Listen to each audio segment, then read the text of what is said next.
You can't remember what they did to you, but your body tenses the second they walk into the room.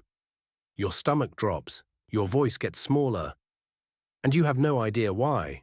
There's no conscious memory telling you to react this way, no flashback playing in your mind, just a visceral certainty that something is wrong and you need to make yourself less visible right now.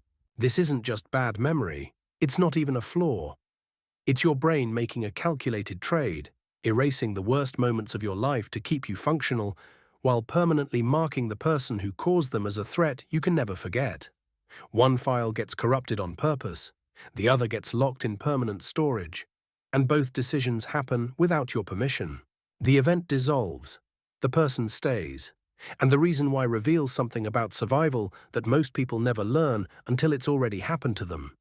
Until they're standing in a room, heart racing, unable to explain to anyone why they suddenly can't breathe.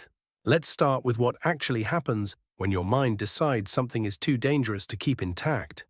Because trauma doesn't erase itself randomly, it follows a very specific logic. The kind of logic that makes perfect sense to a brain trying to keep you alive, even if it makes no sense to the you trying to understand what's happening years later. When something overwhelms you, violence, betrayal, humiliation, your hippocampus, the part of your brain responsible for organizing memories into coherent narratives, goes offline. Not metaphorically, literally shuts down under extreme stress. Blood flow decreases, neural activity drops. The filing system responsible for turning experiences into retrievable memories just stops working. This is called encoding failure. The event never gets stored as a story with a beginning, middle, and end. Instead, it fragments into sensory shards, a smell, a tone of voice, the texture of a wall, none of them connected to each other. You're left with pieces of a puzzle that were never meant to fit together because the machine that assembles puzzles was turned off when it mattered most. So when you try to remember what happened, there's nothing to retrieve. Not because you're repressing it, because it was never filed as a memory in the first place. Your brain protected you by refusing to write it down. The document was never saved, the recording was never started, and now you're searching for a file that doesn't exist. But here's the part that catches people off guard. While the hippocampus goes dark, your amygdala, the brain's threat detection system, goes into overdrive, and it has a completely different job. It doesn't care about creating memories you can talk about in therapy.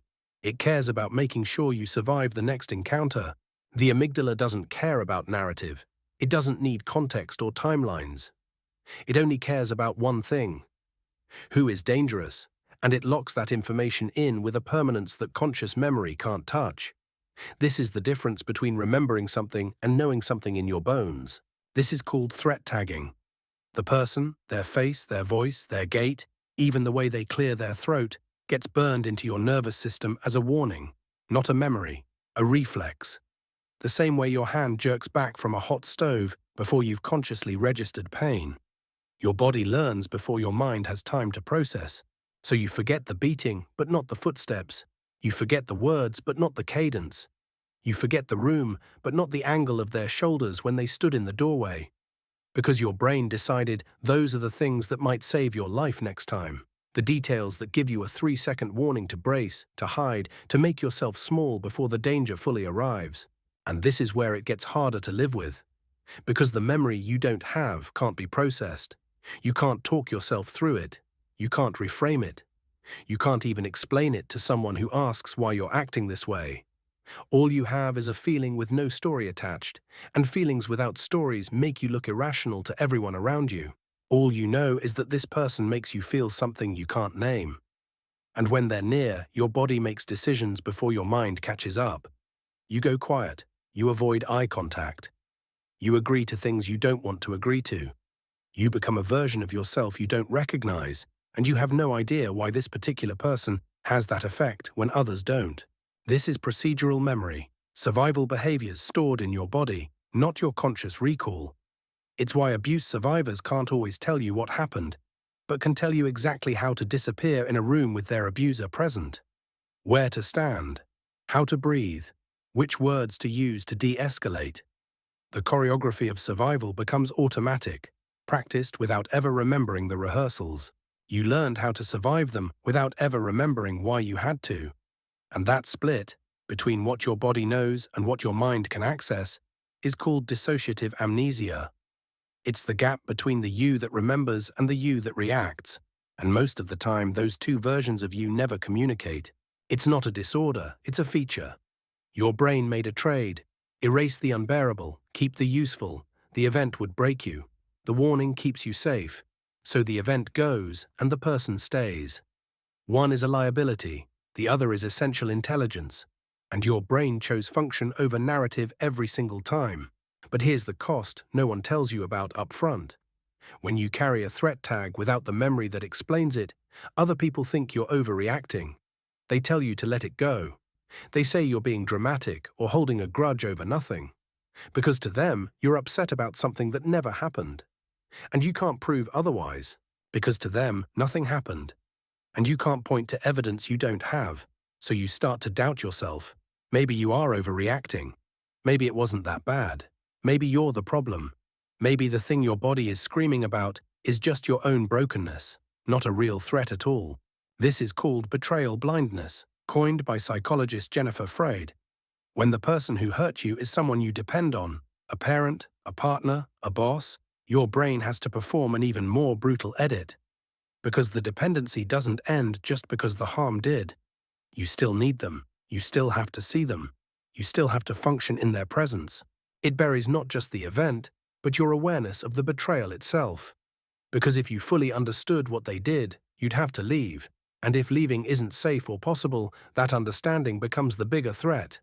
So your mind protects you by making you forget you have a reason to be afraid. It trades clarity for survival, and survival wins every time. You stay. You freeze. You perform normalcy. And the whole time, your body is screaming a warning your conscious mind refuses to hear. Because survival isn't always about escape. Sometimes it's about staying functional long enough to get through the day. Sometimes the bravest thing your brain can do is let you forget just enough to keep going. Now here's the turn. The thing that makes this so much darker. Because once your brain decides someone is a threat, it doesn't update that file easily. Even if they change. Even if they apologize. Even if years pass and they never hurt you again. The amygdala doesn't track character development. It doesn't follow redemption arcs. It only knows this person was dangerous once, and that's all the information it needs. The amygdala doesn't do nuance. It doesn't care about growth or redemption. It remembers danger and it keeps you afraid. Because the cost of being wrong once is too high. One mistake could mean your life, so it would rather keep you afraid of 100 false alarms than let one real threat slip through. It's not cruelty, it's math. This is why you can rationally know someone isn't a threat anymore and still feel your chest tighten when they call. Why you can forgive them in your mind, but your body won't let you relax in their presence. Because your nervous system doesn't forgive. It only protects, and protection doesn't care about fairness or second chances. And here's what almost no one realizes until they're decades into it. The absence of memory doesn't mean the absence of impact. You can forget every detail and still be shaped entirely by what you can't recall. The event is gone, but the architecture of your personality was built around the hole it left behind. Your relationships, your self-worth, the way you apologize for existing, the way you brace for punishment that never comes. All of it built on a foundation you can't see, because your brain hid it from you to keep you alive. You're living in a house with a blueprint you've never seen, wondering why certain rooms feel wrong and you don't know how to fix them. So what do you do with this? Because you can't retrieve a memory that was never stored. You can't heal a wound you can't see. But you can learn to trust the warning without needing to justify it. You can stop demanding that your body provide evidence before you're allowed to feel unsafe. You can let the feeling be enough. Your body remembers what your mind was too overwhelmed to process. And that's not a malfunction. That's the most sophisticated survival system on Earth, doing exactly what it was designed to do. It kept you alive when remembering would have broken you. It prioritized your future over your past. And it made that choice in a fraction of a second, without asking permission, because there wasn't time to ask. The person stays because the person is the variable that mattered. Not what they did, not when or why. Just that they are dangerous. And your brain will never let you forget that, even if it has to erase everything else to make sure you don't. Because in the economy of survival, a face is more valuable than a story. A warning is more useful than an explanation. You were never broken. You were protected in the only way your mind knew how. And the fact that you can't remember doesn't mean it didn't happen. It means it was so unbearable that forgetting was the only way forward. Your brain loved you enough to carry the weight so you didn't have to. If this explained something you've never been able to put into words, share it with the one person who needs to hear it. Subscribe for more on the psychology your mind hides from you.